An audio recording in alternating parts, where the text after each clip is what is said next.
Bonjour à tous, je suis super contente de vous retrouver aujourd'hui pour une nouvelle vidéo. Bienvenue sur ma chaîne si c'est la première fois que vous êtes là. Comment allez-vous? J'espère que vous allez bien. Aujourd'hui, le sujet du jour, c'est une revue fond de teint et correcteur. Enfin, correcteur anti-cerne, illuminateur, yeux, enfin bref. Je vais vous parler aujourd'hui de deux nouveautés de la marque Fenty, donc le Ease Drop.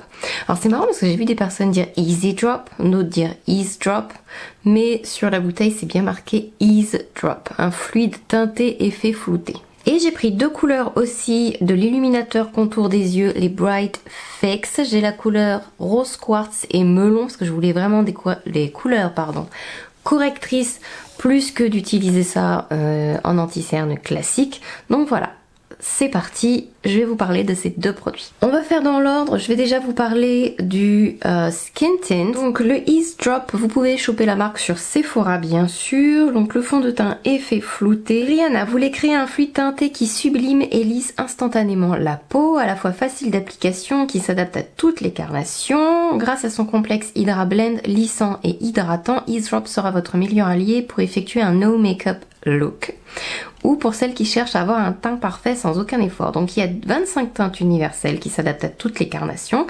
Ça a une couvrance légère à moyenne, modulable et longue tenue. Ça offre une hydratation longue tenue, un effet lissant instantané. La texture lisse s'applique à la perfection au-dessus des soins et d'une base de teint. Ça s'applique parfaitement avec les doigts ou au pinceau, et surtout la formule est résistante à l'humidité, à la transpiration et à tout type de transfert, ce que je trouve vachement intéressant pour un produit qu'on pourrait mettre comme ça l'été. Donc c'est marqué qu'il faut bien le secouer et l'appliquer avec un pinceau.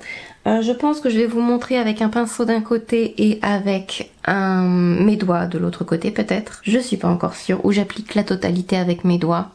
Il me semble que dans la vidéo où je le teste pour la deuxième fois, je l'applique avec une éponge. Je crois bien. Je l'ai testé un petit peu de toutes les manières sur le visage. Et qu'est-ce que je peux vous dire d'autre sur ce fond de teint? Il y a 32 ml à l'intérieur du flacon. Il a l'air tout petit, mais c'est, on va dire, une taille un peu moins c'est 35 ml normalement un fond de teint, mais bon. Il y a beaucoup de teintes, c'est très bien. Le petit souci que j'ai avec, c'est que je pense que je devrais être la teinte numéro 2, mais elle est en rupture de stock tout le temps. J'ai attendu des semaines et des semaines de pouvoir choper la teinte 2, et finalement, comme vous me demandiez de plus en plus mon avis dessus, j'ai décidé de prendre la teinte 1 et de me dépatouiller avec. Donc je pense que voilà, si vous trouvez que c'est trop clair, c'est trop clair. Donc j'ai sorti plein de fonds de teint pour pouvoir vous montrer les différences de teintes. Le premier, c'est le Charlotte Tilbury Light Wonder dans la couleur 2. Ensuite c'est le Fenty dans la couleur numéro 1. Ensuite, c'est le Hydromaniac dans la couleur 20, qui est ma couleur parfaite.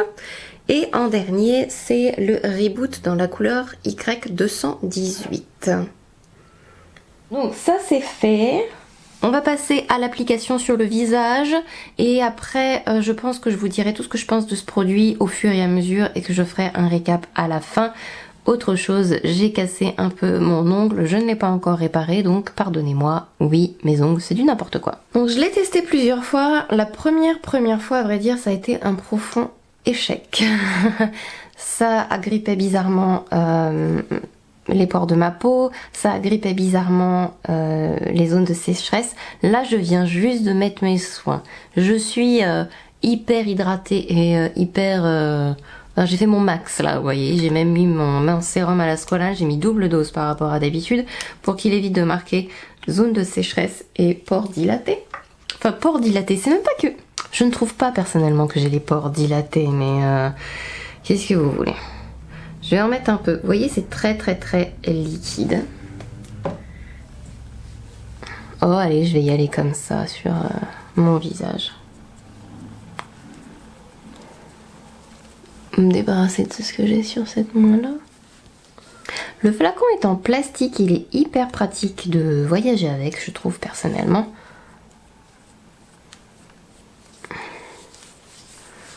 Alors je n'aime pas trop appliquer mes produits de soin à la main, mes produits de soin. Mes produits de soin oui, mais je n'aime pas trop appliquer mes produits de maquillage à la main sur moi en tout cas, mais bon après...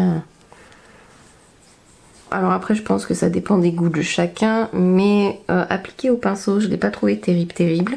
Le mieux c'est peut-être quand même avec les doigts sur une peau très bien hydratée.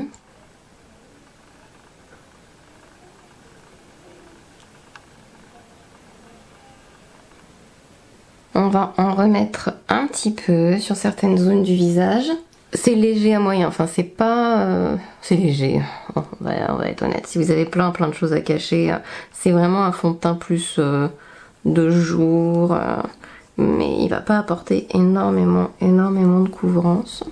Après je ne le trouve pas personnellement super hydratant. Quand on l'applique, enfin comment vous dire, la sensation quand on le met, c'est hydratant sous les doigts, je saurais pas vous dire, c'est doux, c'est très émollient, mais quand on le porte, déjà il est pas glowy du tout.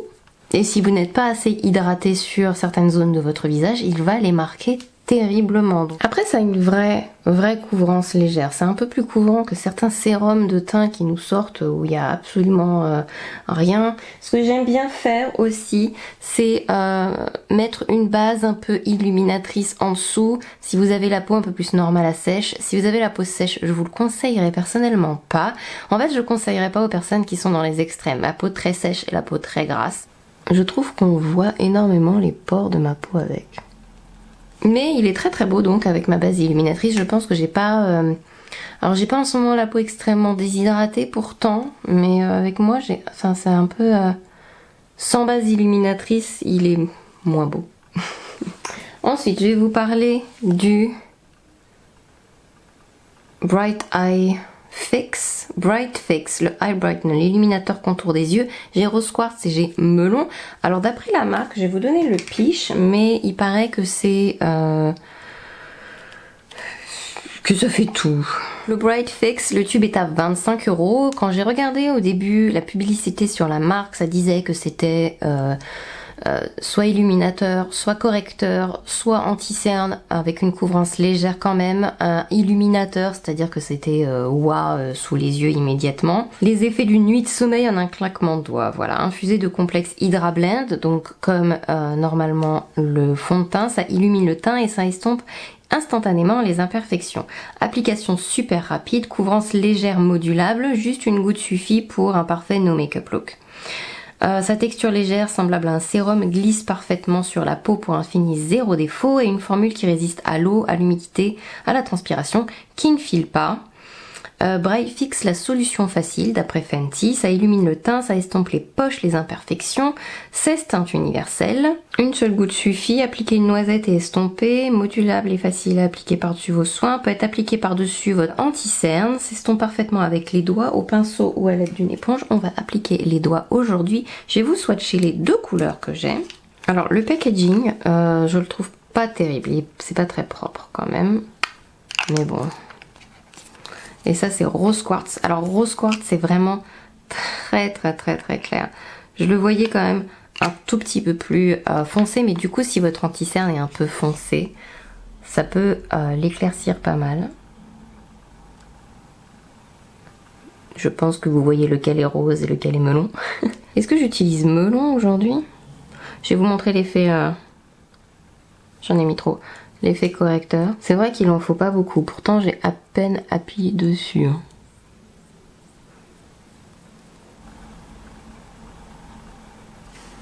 Je vais vous montrer le rose de l'autre côté.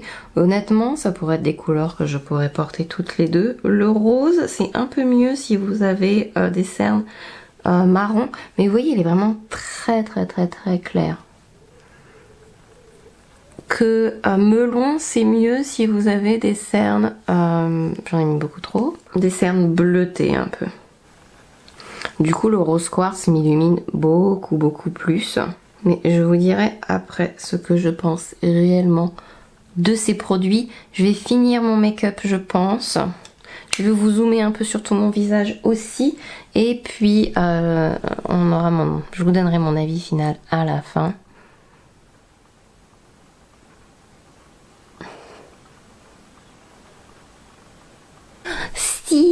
il y a une chose que j'ai oublié de faire avant de vous me maquiller, c'est de vous montrer la correction de ça comparé au correcteur que j'adore et que j'utilise habituellement, que je vais essayer d'appliquer avec les doigts. De toute façon, ça va pas être très difficile d'enlever le eye brightener. On va en enlever un peu.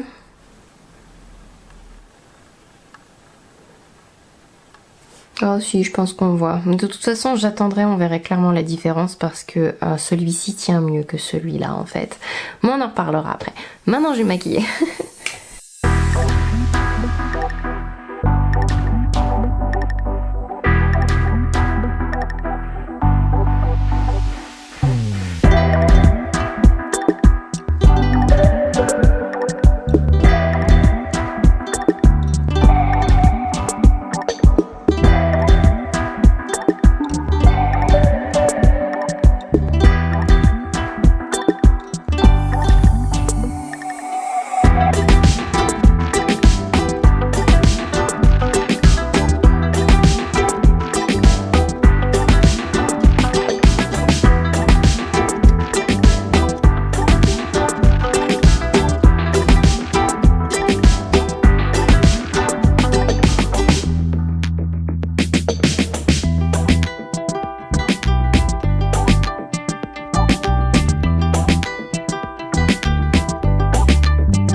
Voilà, j'espère que cette séquence en accéléré de mon make-up vous a plu. Bien sûr, tous les produits que j'ai utilisés seront listés en barre d'infos. J'ai pendant 2 secondes pensé mettre des fossiles et finalement, ça c'est très bien comme c'est.